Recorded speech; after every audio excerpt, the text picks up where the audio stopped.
na História, com Carlos Bastos.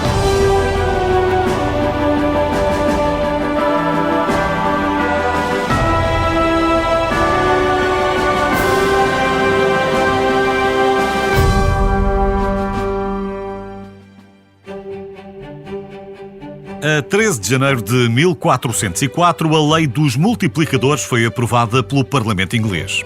À primeira vista pode pensar que é uma lei da matemática, mas não tem nada a ver com isso. Esta lei contra os multiplicadores foi sancionada pelo rei Henrique IV e basicamente dizia que dali em diante nenhum alquimista poderia usar o seu conhecimento para multiplicar ouro ou prata, ou usar o seu ofício para qualquer ato semelhante, porque temia-se que se algum alquimista tivesse sucesso, isso levaria o Estado à ruína. A alquimia, se bem se lembra, foi uma precursora da química moderna. E durante séculos persistiu a ideia de que os alquimistas podiam mesmo transformar metais comuns, ou outra coisa qualquer que estivesse à mão, em metais preciosos, principalmente ouro. Hoje sabemos que isso é impossível, exceto, possivelmente, quando grandes estrelas explodem, mas não era o caso em 1404. E não foram poucos os que trabalharam longa e arduamente para atingirem este objetivo.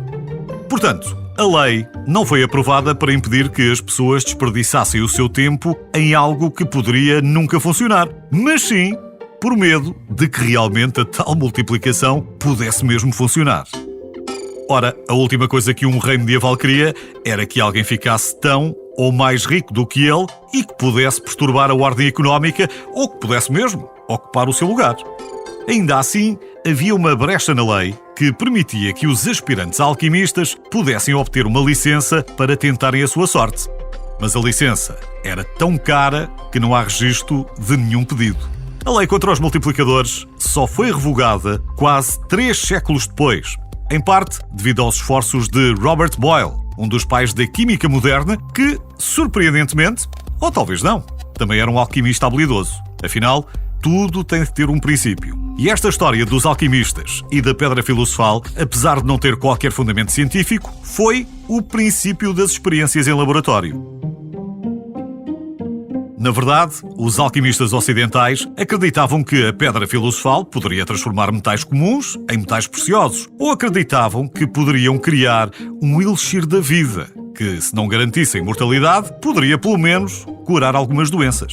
Foi essa procura de respostas que, a partir da Idade Média e até ao fim do século XVII, levou a que fossem examinadas numerosas substâncias nos laboratórios dos alquimistas. E o estudo dessas reações químicas, ou interações entre numerosas substâncias, aumentou o conhecimento e levou ao desenvolvimento da metalogia, da química ou das ciências farmacêuticas.